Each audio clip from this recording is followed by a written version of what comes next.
Oke, baik. Selamat bertemu. Salam sehat, salam sukses bagi kita semua. Selamat tahun baru. Pada kesempatan ini kita belajar bersama mengenal komponen-komponen pasif dalam bidang elektronika. Kita mulai dengan komponen pasif yang pertama, itu ada resistor. Kemudian yang kedua ada kapasitor, yang ketiga ada induktor, kemudian yang keempat ada trafo. Masing-masing itu nanti akan kita bahas bersama, mulai dari dasar-dasarnya saja, kemudian kita lanjutkan dengan implementasi atau penggunaan masing-masing. Pada kesempatan ini kita belajar untuk resistor ini ada dua macam, ada resistor tetap, kemudian ada resistor yang bisa diatur. Nah, resistor itu pada umumnya terbuat dari beberapa bahan atau konduktor yang biasa kita sebut konduktor, yang kita pelajari sebagai konduktor. Ada semikonduktor, ada isolator dan sebagainya.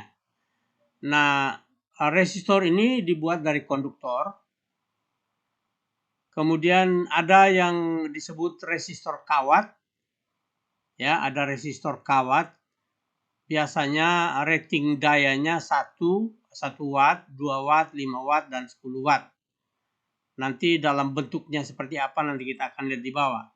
Kemudian yang kedua ada resistor batang karbon atau arang. Ya, kemudian yang ketiga ada resistor keramik atau porselin. Ya, memiliki rating daya biasanya 1/4, 1/2 watt, 1 watt, dan 2 watt. Kemudian yang keempat ada resistor film karbon. Nanti kita lihat bentuknya seperti apa. Dia memiliki rating daya 1/4 watt, 1/2 watt, 1 watt, 2 watt, yang biasa kita temukan seperti itu. Kemudian yang terakhir ada resistor film metal. Ya, resistor film metal ini biasanya tingkat presisinya baik. Kemudian tingkat toleransinya biasanya 1 atau 5%. Resistor film metal ini biasanya terdiri dari 5 buah gelang. Nanti kita lihat apa yang dimaksud dengan gelang dalam pengukuran menentukan nilai tahanannya. Sedangkan resistor film karbon itu biasanya 4 gelang. Ya. Kemudian ukuran atau rating dayanya biasanya 1/4, ya, 1/4 watt, 1/2 watt, 1 watt, 2 watt. Nah, bagaimana membedakan 1/4 watt, 1/2 watt, 1 watt, dan seterusnya nanti kita lihat di bawah. Nah, inilah bahan. Kalau dilihat dari bahan pembuatannya atau dari bentuk bahan pembuatannya, resistor ini terbagi atas 5 jenis ini.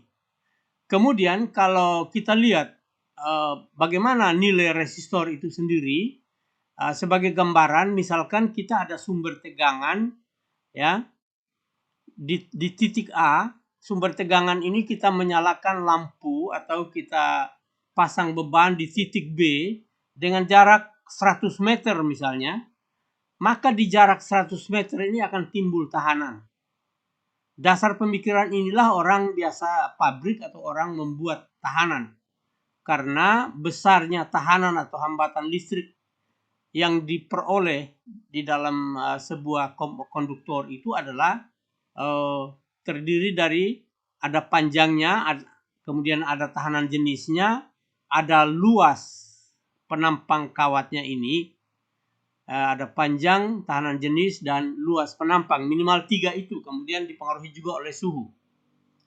Jadi contoh misalkan jarak 100 meter dari A, dari sini sampai di beban, ini akan menimbulkan ketahanan. Jadi kalau kita buat rangkaian ekuivalennya kira-kira seperti ini. Yang kabel merah ini panjangnya 100 meter, kabel biru ini panjangnya 100 meter, maka pada kabel ini akan timbul tahanan. Bukan kira-kira, dalam pengukuran, misalkan 2/1000 ohm, kemudian untuk yang biru juga 2/1000 ohm, lalu tahanan bebannya ada 30 ohm di sini. Maka tahanan yang dibebankan atau yang dibebankan pada sumber ini adalah tahanan tahanan seri ini, ya, tahanan seri antara tahanan kabel merah ditambah dengan air load atau tahanan beban ditambah dengan tahanan biru. Itu nilai tahanannya seperti itu. Sehingga untuk menentukan tahanan dalam suatu tahanan, dalam pembuatan tahanan, biasanya nilainya adalah nilai tahanannya sendiri. Misalkan ada tahanan misalnya seperti ini, misalnya saya ambil contoh, ya, tahanan seperti ini misalnya. Nilainya dalam pembuatan itu adalah panjang konduktor atau panjang kawat yang dipakai dibagi dengan luas penampangnya dikali dengan tahanan jenis atau rho. Jadi R sama dengan rho kali L per luas penampang atau per luas kawat. Ya, jadi panjang kawatnya misalkan tadi 100 meter, luas penampangnya misalkan 0,01 mili misalnya, kemudian jenis bahannya dari tembaga misalnya, maka kita harus cari tahanan jenis dari tembaga itu berapa, lalu dipengaruhi juga oleh suhu. Jadi 1, 2, 3 ini yang akan mempengaruhi total dalam menghitung nilai tahanan yang dibuat. Kalau kita buat tahanan misalnya. Tapi kan kita jarang membuat tahanan, kita langsung saja gunakan apa yang ada. Namun kalau kita mau buat pun sebenarnya bisa, asal kita tahu bahan apa yang kita pakai, panjang bahan itu berapa, kemudian luas penampangnya berapa, maka kita buat sesuai dengan aturan dalam pembuatan yang di atas tadi. Jadi seperti misalkan ini, misalkan kawat, ya, kawat. Misalkan kawat ya kita hanya lilit saja, misalnya pada keramik atau pada apa misalnya. Nah, jadi nilainya sangat dipengaruhi oleh ini, ya. Nilai R atau nilai tahanannya itu dipengaruhi oleh tahanan jenis sebuah bahan, kemudian panjangnya berapa dan luas penampangnya berapa. Luas penampang kawatnya, bukan luas penampang R-nya sendiri. Kemudian untuk mengetahui atau sebagai kelanjutan dari ini, kita harus mengetahui hambatan jenis setiap bahan. Jadi sudah ada tabelnya, tinggal kita searching saja. Sudah ada tabel. Jadi misalkan tabel bahannya apa, misalkan bahannya tembaga dengan tahanan jenisnya 1,72 kali 10 pangkat min 8 atau pangkat min ini kan biasanya seper, ya, seper 10 pangkat 8 misalnya. Jadi kalau pangkat 9 itu ya piko, kemudian pangkat mikro itu pangkat 6, mili itu pangkat min 3 dan seterusnya. Jadi pangkat min 6 itu mikro, pangkat min 9 itu piko, nano. Jadi kalau piko itu pangkat 12. Misalnya seperti itu. Jadi tahanan jenis dari masing-masing bahan ini bisa misalkan tembaga, besi dan seterusnya. Kemudian ada juga semikonduktor di sini nanti dalam komponen semikonduktor atau komponen aktif kita akan bahas ini. Kemudian ada beberapa daftar. Nah, daftar atau nilai dari tahanan jenis ini biasanya diukur pada yang standar itu adalah pada 20 derajat Celcius. Jadi panasnya 20 derajat Celcius lalu kita ukur tahanan jenisnya. Itu untuk menilai atau menghitung besarnya tahanan pada sebuah konduktor misalnya seperti itu. Jadi nilainya sangat dipengaruhi, sekali lagi nilai tahanan itu sangat dipengaruhi oleh tahanan jenisnya, kemudian panjangnya dan luas penampang dari bahan itu. Kemudian jenis-jenis yang tadi saya sebut Ya, jenis-jenis tahanan itu, jadi ada misalkan bentuk seperti ini, ya, adalah dibuat dari metal film, ya. Kemudian yang ini namanya potensiometer, ya. Jadi kita kenalkan beberapa bentuk tahanan. Ini potensiometer. Ini ada trim pot atau tahanan yang bisa diatur juga, hampir sama dengan ini. Kalau ini bisa diatur langsung ada batangnya. Kalau ini pakai obeng. Kemudian ada LDR. LDR ini nanti kita akan pelajari secara khusus pada komponen-komponen optik. Ya, jadi ini, tapi ini termasuk tahanan. Ya, termasuk tahanan. Jadi ini light dependent resistor. Kemudian ada tahanan dari yang dibuat dari kawat seperti ini bentuknya.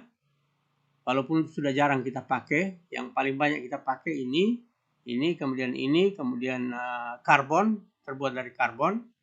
Kemudian ada juga tahanan keramik yang sekarang digunakan di lampu-lampu yang menggunakan LED itu biasanya menggunakan tahanan-tahanan seperti ini karena kecil sekali.